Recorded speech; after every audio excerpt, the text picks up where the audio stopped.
When you're going to check out a unit, how do you get an accurate assessment of what the cost for the reno is going to be? Do you suggest when you're seeing the unit that you kind of hire a contractor who will come and inspect the place with you? Just give us some guidelines, maybe in broad strokes. Yeah, I've done this a lot. So I don't know how many, like I've done maybe like 30 duplex conversions or more over the years. So it's a little bit different for me. But what I suggest to people who are just starting out, especially if they don't have renovation experience, is that they use a third party to come with them. It doesn't necessarily have to be a contractor. It could be another experienced investor. So somebody that's done duplex conversions before, not one, not two, but at least three duplex conversions before. So a friend or somebody who has experience doing that can help you.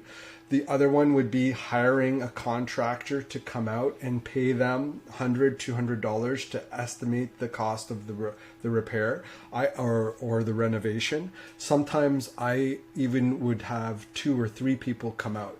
So what I would do is I would have an inspection period where and this is where the market is now anyway. So you can have an inspection, and during the inspection, I would say that I'm also bringing my contractors in to have a look at the unit.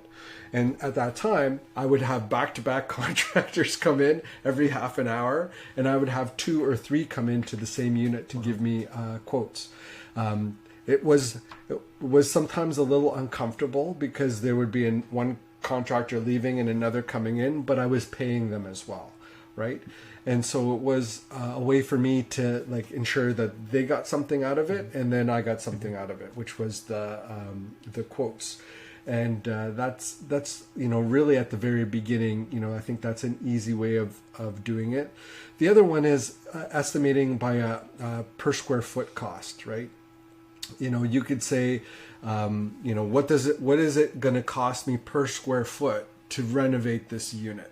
It's a rough estimate. It's not really great, but it's something that is helpful. So let's say you have like 1,000 square feet unit. You could say that, per like it's about $100 per square foot to renovate it, to get it up to the point where I could add, maybe it's $100 per square foot to get a suite done, and it's like $50 a square foot just to improve the space, like bring it up to par or whatever your standard is.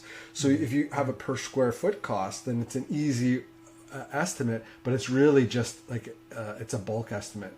And the truth of the matter is, once you start to get into something, you start to see behind walls what's there. There's going to be additional costs, right?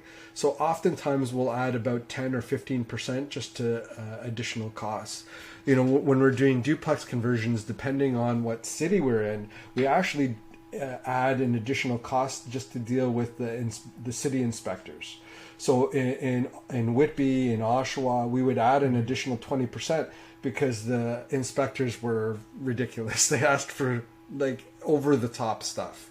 But if we did the same thing in Clarington, we would put maybe 5% because they were a lot easier to deal with. But having a contractor who's done many conversions in a location helps you to understand that piece, whereas somebody who hasn't won't understand that, this dealing with the city and the permit process.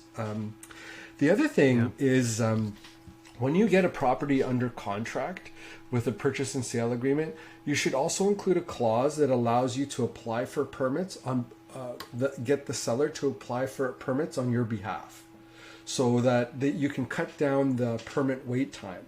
Often what happens in a renovation is you end up taking possession of the property, then you do all your measurements, and then you go to the city, and then you're waiting another 6 weeks because they're still giving you different types of excuses of why it takes so long to get something done.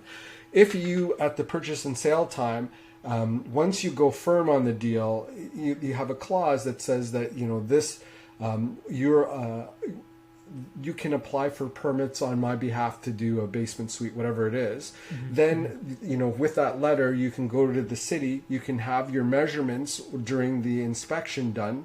Then you take it, get the, you start the process for the application so that when you get to closing, you're actually ready to do the work right away instead of waiting. Because you're going to get into a lot of conflicts with contractors if you said that we're going to close on this, but you can't actually start the work because you're waiting for the permits to come through from the city, which is taking longer and longer and more red tape that's happening, so it's something that you want to try to adjust for when you're doing renovations. Time and money is the same thing. If it takes you twice as long to do, it's going to cost you it's an increase, just as if it was an increase in cost, because you have to pay for financing, you're holding on to the property, you have no income coming in, right? It's costing you. So you want to be just as efficient as possible on getting the renovation